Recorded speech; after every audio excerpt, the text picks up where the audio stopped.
Alright guys, Dodge Caliber right here, 2-liter, came in the garage, check it out. This is a 07 up to 2012, it's all the same. So there's about a handful of problems on this. So engine light is on, ABS light is on, and a couple noise underneath the dash. So let's go take a look, pop the hood. Alright, so this is the same thing as the Jeep Patriot and Compass from 07 to 17. It's a 2-liter engine. Same thing with the Sebring, Dodge Avenger 08 to 2014, Chrysler 200, and then a Dodge Journey from 11 to 14 and 08 to 14. It's all the same, anything with a 2-liter. I diagnosed this thing already earlier. So under the hood, the engine light is on because there's 2 parts that needs to be replaced. ABS light is on. This is what I use to diagnose. This thing saves you a lot of money and a lot of time to diagnose. ABS is on because of the speed sensor on the left rear. It's not working. Again, the auto tells me it shows input output of what it's not working. So there's no input on that sensor. That's why I got a whole bunch of parts already. And then another problem, there's a noise under the dash and heater control. There's only 1 speed on the blower motor. That's the max speed. There's nothing on low and easy and medium. And you know, with that issue, you know it's a resistor. So in this video, there's 2 codes came up when I scanned it. Misfire number 1, and then random misfire. And then another code is the crank sensor code. So on this video, we're gonna start diagnosing and show you where is the crank sensor on this 2-liter caliber. All right, let's get started. All right, so here's the sensor right there, crank sensor, 3-wire sensor. Part number Charlie Sam 1684. I'm gonna show you why it's a crank sensor because I got a couple red flags on this. When I started up and I ran the wire, I wiggled the wire and the sensor, it made it better, it made it worse. So this is what I meant. I'm gonna get the scan tool ready here. I'm gonna set it up. Let's go underneath and then show you what's going on. All right, I got the Auto MK9082 right here. This thing is awesome, guys. Wow. All right, so like I said, I did a test on this already. I disconnect the cylinder number 1 injectors and coil just to balance test while it's running, see if it's for sure it's ignition coil or injectors is causing that misfire on the cylinder number 1. That's why I got that codes. Just need to delete it. So when this vehicle came in, this is that code that came in, the P0300, P0301, and a P0335. Those are the code. So on this video, let's focus on the P0335, okay? Crank position sensor. Let's go to live data and then check out the input output of that crank. I'm just gonna narrow it down. All right, here we go. Narrow everything down to a 4 circuit right here because we're focusing on the crank. The top is ejector false. Second one is base, spark advance, crank sync status, crank system, limp mode false. All right, so let's go start the engine and let's go underneath. We're gonna wiggle the wire and then we'll check out what's the number, the value right here.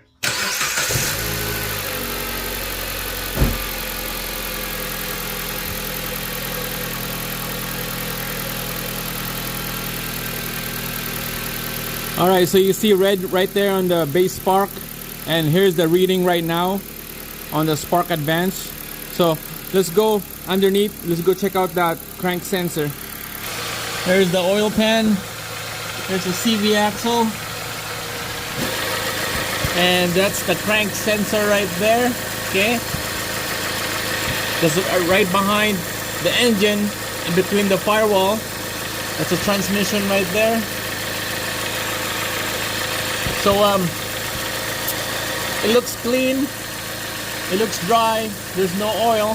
So what I'm gonna do, I'm gonna set up the camera to the scanner. So I'm just gonna wiggle the wire on this crank sensor, and then I'll check out these 2 numbers right here.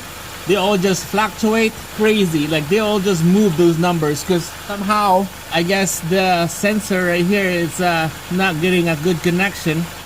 Okay, here we go. I'm moving it now.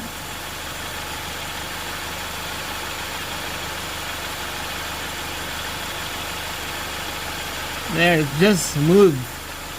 Especially that red number.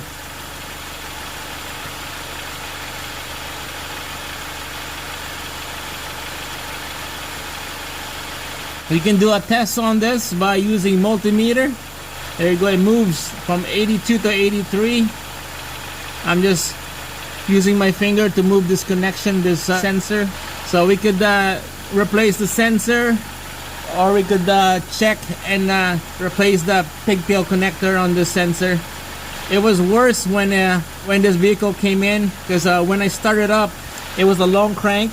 And then after that, when I started up again, after moving around the sensor, it was a short crank. So once in a while, you would get a long crank or a short crank, and engine stall when you're on the red light, hit the bump.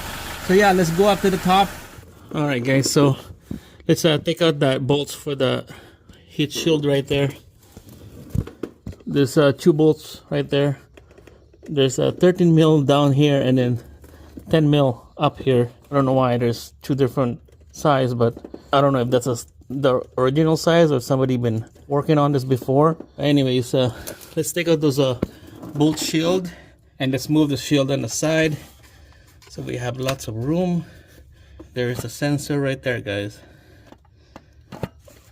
Let's take out the sensor. I believe it's a 10 mil on that sensor bolt. You can see it's nice and dry. So let's take out that 10 mil bolt and let's pull it out. There we go. You can take this sensor out from the top as well, but it's kind of like more into the block, so it's better to take it out from the bottom, I believe. I tried to do the top, but the bottom is the best to take this out. All right, so we're gonna wiggle this thing down. Wiggle. Maybe we're gonna have to spin it with a pry bar or something like that. You don't want to break this in half. Stuck in there. Let's see if it comes out, if it comes loose. All right, we're gonna have to pry bar this thing down. All right, so just get a long pry bar and then wiggle this sensor. Spin it out. When you spin it, it will be easy to take it out. Okay, so you can see that there. It's spinning. When it's spinning like that, just use your hand, see if you can take it out. So I had to block the screen here. Sorry to block the screen, and you can see right there. There's the sensor. Right, so it looks nice. There's no oil leak or anything. All right, guys. So here's the old sensor, and here's the new one. Let's put a grease on this O-ring right here. Like dielectric grease is what I use. Just go around the O-ring. All right, let's install it to the vehicle, and then let's put the connector back on there, and then let's go delete the code, and then we'll start up the engine and see if that fixed the problem. All right, guys, I got the new sensor right there. Let's bolt this thing down. Nice and snug. Okay, and then put the connector back on, and let's go start the engine. All right, let's go. All right, let's erase the code, and then we'll start the engine. Perfect, no codes. All right, here we go.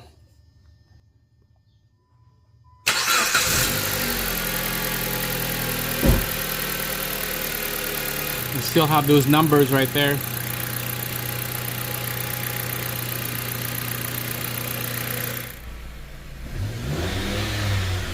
We need to drive so that this will clear out. We need to drive. All right, there we go. Light came back. I'm gonna scan the code, see if it's the same code.